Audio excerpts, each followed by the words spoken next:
ট্রেনে ঈদযাত্রার তৃতীয় দিনে স্বস্তিতে রাজধানী ছাড়ছেন মানুষ। সকাল থেকে বেশিরভাগ ট্রেনই কমলাপুর ছেড়েছে সময় মতো, ফলে অনেকটাই স্বস্তিতে গন্তব্যে যাত্রা করছেন রেল যাত্রীরা। কমলাপুর স্টেশন থেকে এখন পর্যন্ত চট্টগ্রাম, খুলনা, রাজশাহী ও সিলেট সহ বিভিন্ন রুটে ছেড়েছে 18টি ট্রেন। ভিড় এড়াতে অনেকেই আগেভাগে ছাড়ছেন রাজধানী। নিরাপত্তা সহ সার্বিক পরিবেশ নিয়ে খুশি যাত্রীরা।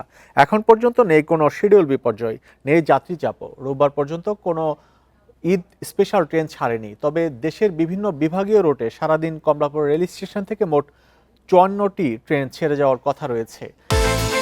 বিকাশ পেমেন্টে 10,000 টাকার বেশি অফার। শপিং চলছে তো। ঈদযাত্রা নির্বিঘ্ন করতে কয়েক স্তরের নিরাপত্তা ব্যবস্থা রাখা হয়েছে। টিকিটবিহীন যাত্রী এড়াতে প্ল্যাটফর্মের বাইরে বাঁশের বেষ্টনী দেওয়া হয়েছে। মোতায়েন রয়েছে আইনশৃঙ্খলা রক্ষাকারী বাহিনীর সদস্যও। এদিকে বাসে ঈদযাত্রা নির্বিঘ্ন করতে 260টি যানজট স্পট চিহ্নিত করেছে সরকার। এই স্পটগুলোতে যেন যানজট না হয় সেজন্য প্রস্তুতি নিয়েছে প্রশাসন।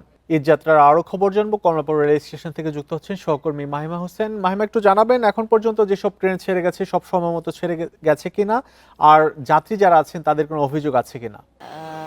ঈদযাত্রার জন্য যে ঘরমুখো মানুষের যে পথযাত্রা তা কিন্তু শুরু হয়ে গিয়েছে। তারা কিন্তু ইতিমধ্যে ঢাকা ছাড়া শুরু করেছেন, যদিও এখনো কিন্তু যে ঈদের যে মূল ছুটি তা কিন্তু শুরু হয়নি। তবে কিন্তু ইতিমধ্যে সকলেই কিন্তু রেলপথে নিজ নিজ যে দেশ রয়েছে, নিজ নিজ যে জায়গা রয়েছে, গন্তব্য রয়েছে, সেখানে কিন্তু ছুটে যাওয়া শুরু করেছেন। এবং আমি এই মুহূর্তে রয়েছি কমলাপুর রেলওয়ে স্টেশনে, এবং আমার এখানে সকাল থেকে আমি রয়েছি এবং বিগত সংবাদগুলোতে যেমনটি বলছিলাম সেই বিষয়টি যে বিষয়টি বলছিলাম, এখন পর্যন্ত কিন্তু বেশ কয়েকটি ট্রেনই তার ছেড়েছে কমলাপুর রেলওয়ে স্টেশন থেকে, এবং মোট 16টি ট্রেন কিন্তু এখন পর্যন্ত ইতিমধ্যে বিভিন্ন গন্তব্যে কিন্তু কমলাপুর রেলওয়ে স্টেশন থেকে ছেড়েছে। এবং একই সাথে আরেকটি বিষয় যেটি জানিয়ে রাখি যে আজ কিন্তু আমাদের এখানে যে স্টেশন ম্যানেজার রয়েছেন তার সাথে আমাদের কথা হয়েছে, আজ কিন্তু 50টি ট্রেন বিভিন্ন গন্তব্যে ছাড়ার কথা রয়েছে। এবং একই সাথে যে নিরাপত্তার যে বিষয়টি রয়েছে, অর্থাৎ ট্রেন যে রেলপথে যে নিরাপত্তার যে ব্যবস্থা, সেই ব্যাপারগুলো কিন্তু জোরদার করা হয়েছে।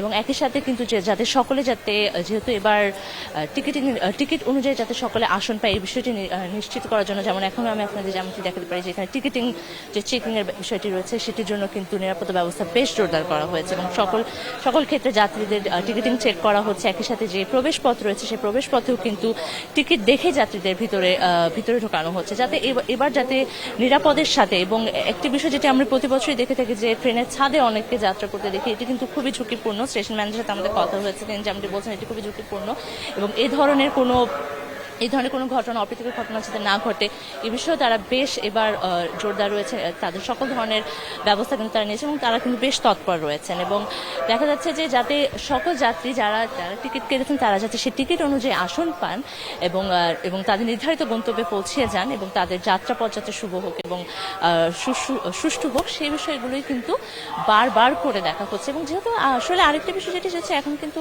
ঢাকা